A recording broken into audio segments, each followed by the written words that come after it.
Queridos amigos de la Hemeroteca del Crimen, hoy gracias a uno de vosotros vamos a conocer el terrible y misterioso caso de Enriqueta Martí, más conocida como la vampiresa de Barcelona.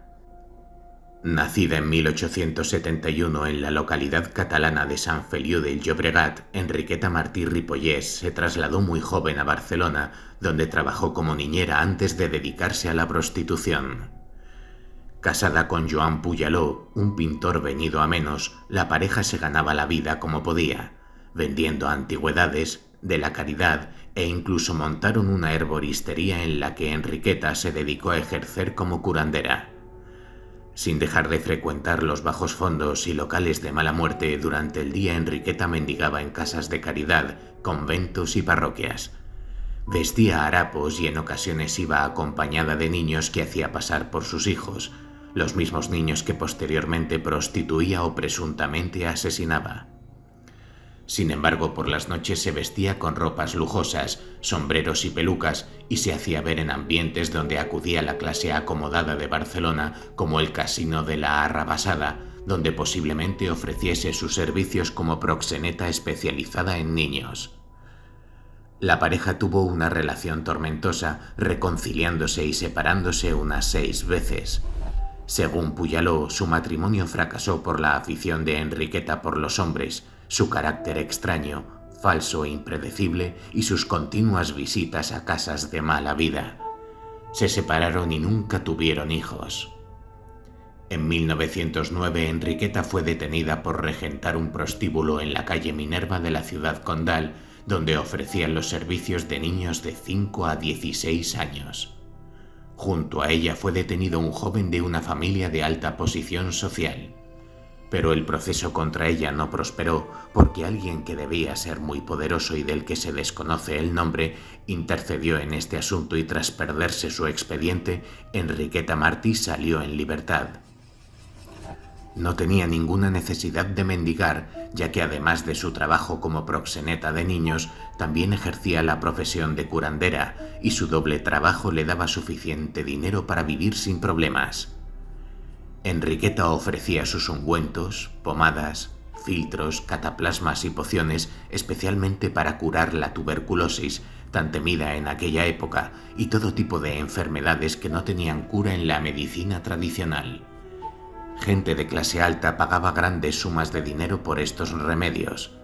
Supuestamente los productos que utilizaba para fabricar sus remedios estaban compuestos por restos humanos de los niños que secuestraba y prostituía. De esos niños lo aprovechaba casi todo: la grasa, la sangre, los cabellos, los huesos que normalmente transformaba en polvo. Por esta razón no tenía problemas para deshacerse de los cuerpos de sus víctimas. En esa época, por las calles, plazas, mercados y patios de vecinos, corría el rumor de que alguien se llevaba a los niños. Al principio no era más que una historia que contaban los padres a sus hijos para que éstos fueran precavidos cuando jugaban en la calle. El gobernador civil de la ciudad, Manuel Portela Valladares, trataba de convencer a todos de que era completamente falso el rumor que se estaba extendiendo por Barcelona acerca de la desaparición durante los últimos meses de niños y niñas de corta edad que, según las habladurías populacheras, habrían sido secuestrados. Pero el rumor de que una niña de 5 años llamada Teresita Guitart había desaparecido fue cobrando fuerza y fue entonces cuando la prensa empezó a hacerse eco de estas desapariciones. ¿Dónde estaba la pequeña Teresita? Todo ocurrió en tan solo unos segundos el 10 de febrero en la calle San Vicente. Ana, la madre de Teresita, se paró a charlar con una vecina en la puerta de su casa y creyendo que la niña subiría al domicilio le soltó la mano. Al llegar su marido le preguntó: ¿y la nena? Al ver que no estaba, la mujer soltó un grito y bajó corriendo las escaleras hasta llegar a la calle, pero para entonces ya no había ni rastro de la niña. Durante más de 2 semanas Barcelona vivió con el corazón en un puño pensando en la suerte que habría podido correr la niña. Todos los esfuerzos policiales fueron en vano. Al final sería gracias a una tal Claudia Elías, una habitual chafardera del barrio a la que le gustaba chismorrear, que la policía daría con el paradero de Teresita Guitart. Claudia comentó a un vecino que el 17 de febrero vio a una niña con el cabello rapado mirando desde un ventanal del patio interior de su escalera. El piso era el entresuelo del número 29 de la calle de Poniente. La señora Elías nunca había visto a esa niña. La pequeña jugaba con otra criatura y Claudia le preguntó a Enriqueta si esa niña era suya y ella le cerró la ventana sin decir una palabra. Sin pensarlo dos veces, el colchonero se lo dijo a un guardia municipal llamado José Asens, que a su vez se lo comunicó a su jefe, un brigada llamado Ribot. A primera hora del 27 de febrero de 1912, la policía llamaba a la puerta del entresuelo primera del número 29 de la calle Poniente. Les abrió la puerta Enriqueta. «Buenos días. Vengo a inspeccionar su domicilio, pues hemos tenido una denuncia de que tiene usted gallinas», mintió Ribot. «¿Gallinas? ¿A quién se le ocurre? Eso es mentira», contestó la mujer.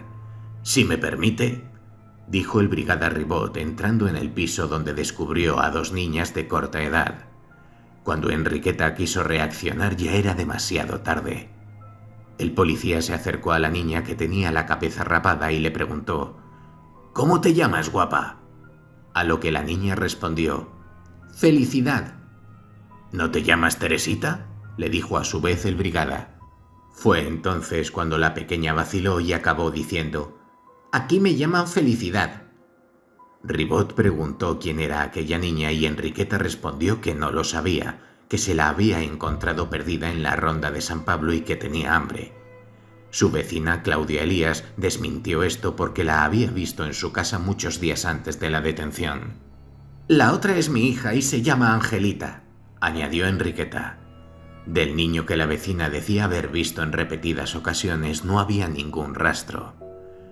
Teresita explicó cómo en un momento en el que se alejó de su madre, Enriqueta se la llevó de la mano prometiéndole caramelos, pero al comprobar que se la llevaba demasiado lejos de su casa, Teresita quiso volver y Enriqueta la cubrió con un trapo negro, la cogió por la fuerza y se la llevó a su piso.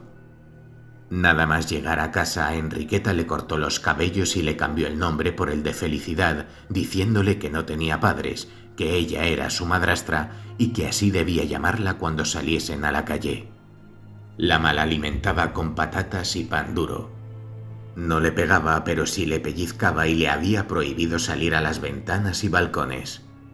Declaró también que la solía dejar a solas con Angelita y que un día se aventuraron a mirar en las habitaciones en las que Enriqueta les tenía prohibido entrar. En esta aventura encontraron un saco con ropa de niña llena de sangre y un cuchillo también ensangrentado.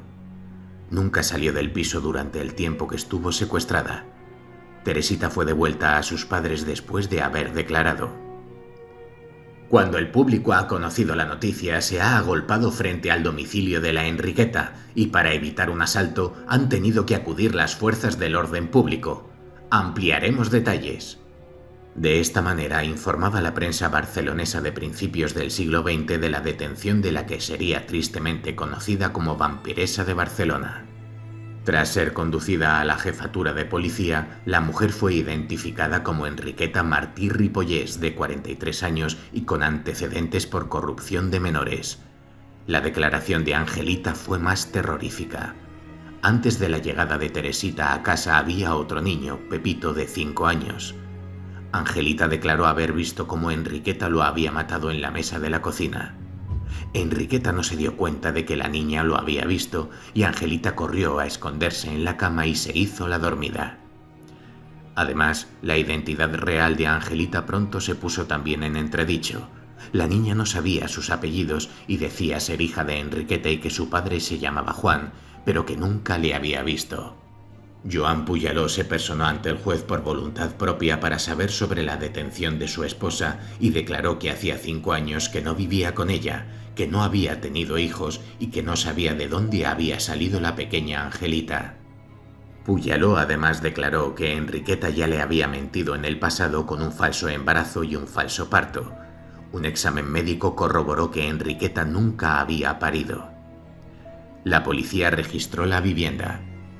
Este registro reveló, según los agentes, un salón con muebles carísimos en contraste con la pobreza de las habitaciones donde se alojaban las niñas, armarios con trajes de gala para un niño y una niña, pelucas, vestidos de confección y un montón de cartas escritas en clave en las que se podían leer contraseñas, iniciales y firmas irreconocibles.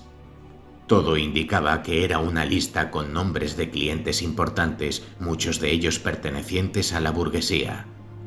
Posteriormente se informó de que esa lista solo incluía nombres de personas adineradas a quien Enriqueta mendigaba con regularidad. En una segunda inspección del piso se encontró un saco con ropa de niños llena de sangre y el cuchillo. También encontraron otro saco con ropa sucia que en el fondo tenía huesos humanos de pequeñas dimensiones, al menos una treintena. Los huesos tenían marcas de haber estado expuestos al fuego. En otra habitación cerrada con llave encontraron el horror que escondía Enriqueta Martí. En ella había unas 50 jarras, botes y palanganas con restos humanos en conservación, grasa hecha manteca, sangre coagulada, cabellos humanos, esqueletos de manos, polvo de hueso, etc. También había botes con las pociones, pomadas y ungüentos ya preparados para su venta. Enriqueta fue interrogada por la presencia de huesos y otros restos humanos, así como las cremas, pociones, cataplasmas, pomadas y botellas con sangre preparadas para vender que poseía en el piso y también por el cuchillo de desguazar. Enriqueta primero argumentó que hacía estudios de anatomía humana, pero le hicieron saber que los huesos, según los forenses, habían sido sometidos a altas temperaturas, es decir, habían sido quemados o cocidos, y presionada por los interrogatorios acabó confesando que era curandera y que utilizaba a los niños como materia prima para fabricar sus remedios. Decía ser una experta y saber confeccionar los mejores remedios y que sus preparados eran muy bien pagados por la gente adinerada y de buena posición social. En un momento de debilidad fue cuando sugirió que investigasen diferentes viviendas. En ese momento ya se sabía condenada y quería confesar sus servicios como proxeneta de pedófilos. A pesar de ese momento de debilidad y de ira por la suerte que le esperaba, Enriqueta no delató ni un solo nombre de sus clientes. Siguiendo sus indicaciones, se registraron los inmuebles donde Enriqueta había vivido: un piso en la calle Talleres, un tercero en la calle Picalqués y una casita en la calle Juegos Florales en Sants. En todos ellos se encontraron restos humanos en falsas paredes y en los techos. En el jardín de la casa de la calle de los Juegos Florales encontraron una calavera de un niño de 3 años y una serie de huesos que correspondían a niños de 3, 6 y 8 años. Algunos restos aún tenían prendas de ropa, como un calcetín zurcido que daba a entender que Enriqueta tenía por costumbre secuestrar a niños de familias muy pobres. Se encontró otra vivienda en Sant Feliu de Llobregat, propiedad de la familia de Enriqueta, donde también se hallaron restos humanos de menores en jarrones y botes y libros de remedios. La casa pertenecía a la familia Martí, que era conocida en la población por el sobrenombre de Lindo, pero estaba cerrada por la mala administración del padre de Enriqueta, según el testimonio del marido Joan Puyaló. En el piso de poniente también se hicieron otros hallazgos: un libro muy antiguo con tapas de pergamino, un libro de notas donde había escritas recetas y pociones con una caligrafía muy elegante, un paquete de cartas y notas escritas en lenguaje cifrado y una lista con nombres de familias y personalidades muy importantes de Barcelona. Esta lista fue muy polémica, ya que entre la población se creyó que era la lista de clientes ricos de Enriqueta. La gente creía que no pagarían por sus crímenes de pederastia o de compra de restos humanos para curar su salud por el hecho de ser gente rica. La policía intentó que la lista no trascendiese, pero corrió el rumor de que en ella había médicos, políticos, empresarios y banqueros. Las autoridades, con el temor de que hubiese un motín popular, calmaron los ánimos de la gente haciendo que el ABC publicase un artículo donde se explicaba que en la famosa lista solo había nombres de personas a quien Enriqueta mendigaba y que estas familias y personalidades habían sido estafadas por las mentiras y ruegos de la asesina. Tras el registro, Enriqueta lanzó una misteriosa advertencia. «Como sé que me subirán al patíbulo, quiero que conmigo suban los demás culpables». Enriqueta Martí fue encarcelada en la prisión para mujeres Reina Amalia. Intentó suicidarse cortándose las venas con un cuchillo de madera, cosa que hizo estallar la indignación popular porque la gente quería que Enriqueta llegase a juicio y fuese ajusticiada en el garrote vil, además de revelar las identidades de sus clientes. Las autoridades de la prisión hicieron saber mediante la prensa que se habían tomado medidas para que Enriqueta no se quedara nunca sola, haciendo que 3 de las reclusas con más carisma de la prisión compartieran celda con ella. Tenían instrucciones de destaparle las sábanas en caso de que se tapase para evitar que se abriese las venas con los dientes. Una aragonesa de Alcañiz la reconoció como la secuestradora de su hijo unos 6 años antes, en 1906. Por aquel entonces, Enriqueta, con una extraordinaria amabilidad para con la mujer, exhausta y famélica por un viaje muy largo desde su tierra, consiguió que le dejara a su hijo. Con una ingeniosa excusa se alejó de la madre para después desaparecer. La madre nunca recuperó a su hijo ni tampoco llegó a saber qué hizo con él. Enriqueta, sin embargo, nunca llegó a juicio por sus crímenes. 1 año y 3 meses después de su detención, en la madrugada del 12 de mayo de 1913 falleció, estando el proceso en su contra aún en fase de instrucción. Oficialmente falleció de una larga enfermedad, seguramente cáncer de útero, aunque según la versión más popular, sus compañeras de prisión la mataron linchándola en uno de los patios del penal por encargo de una persona influyente que no quería que la verdad saliese a la luz. Su fallecimiento prematuro no dio oportunidad de que en un juicio se supiese toda la verdad y todos los secretos que escondía. Enriqueta fue enterrada con toda discreción en la fosa común del cementerio del sudoeste situado en la montaña de Montjuïc. La semana en la que Teresita fue raptada, se había descubierto un prostíbulo infantil ubicado en el barrio barcelonés de El Raval. Se dijo que el local contaba con la complicidad de la policía. ¿Acaso fue Enriqueta Martí un chivo expiatorio sacrificado para justificar la oleada de desapariciones infantiles en la Barcelona de principios de siglo? La desaparición de menores era el pan nuestro de cada día en esa época, y muchos niños y niñas pobres terminaban en burdeles para gente rica o trabajando como esclavos en fábricas en Francia. Se desconoce el motivo real por el que Enriqueta secuestró a Teresita Guitart, aunque según su abogado la detenida sufría un trastorno mental por no poder ser madre. Finalmente se demostró que los huesos hallados en casa de Enriqueta no eran de un niño, sino de un adulto de unos 25 años. Ella se consideraba una curandera y por aquel entonces se pensaba que poseer determinados tipos de huesos traía suerte.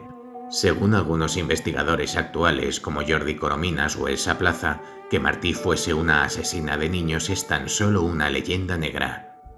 La opinión pública de la época necesitaba un culpable y lo encontró en Enriqueta, un personaje miserable que vivió en la lujosa y acaudalada Barcelona modernista, una ciudad sofisticada que coexistía con otra, precaria, explotada y silenciada. Para Jordi Corominas, Enriqueta no era una asesina, sino más bien paradigma de una Barcelona pobre y desesperada, que era la que no acostumbraba a salir en los medios. Muchos de quienes volvieron a explicar el caso se limitaron a leer las reseñas de esos primeros días, pero dejaron de investigar los últimos rastros del relato. Corominas explica que los restos de sangre hallados en su casa eran de Enriqueta, que sufría un cáncer de útero que le provocaba hemorragias vaginales. Por su parte, los restos óseos encontrados en su piso tampoco se demostraron que fueran de niños recientemente asesinados. Según Corominas, fueron probablemente extraídos de algún cementerio y utilizados como amuletos mágicos, y otros serían de animales usados para cocinar. Además, considera que no se demostró la existencia de los ungüentos que Enriqueta realizaba como medios medicinales. Enriqueta Martí en la cultura popular. Literatura. Los diarios de Enriqueta Martí de Antonio Gracia José. El misterio de la calle Poniente de Fernando Gómez. La mala dona de Marc Pastor.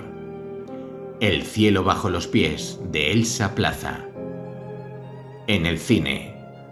En la película española Diamond Flash de 2011, dirigida por Carlos Bermud, el personaje de Enriqueta está inspirado en Enriqueta Martí.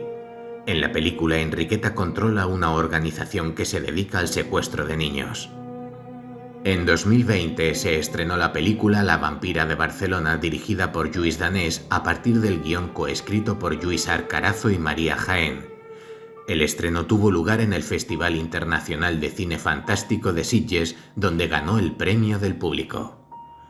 En la segunda temporada de la serie El Ministerio del Tiempo, la criada de la casa de la familia de Amelia Folch se revela como Enriqueta Martí en el capítulo 18 titulado Separadas por el tiempo. Hasta aquí, queridos amigos, este misterioso y terrorífico caso, del que nunca sabremos si realmente de lo que se acusaba a Enriqueta Martí era cierto, o simplemente ella solo era la culpable del secuestro de Teresita y Angelita.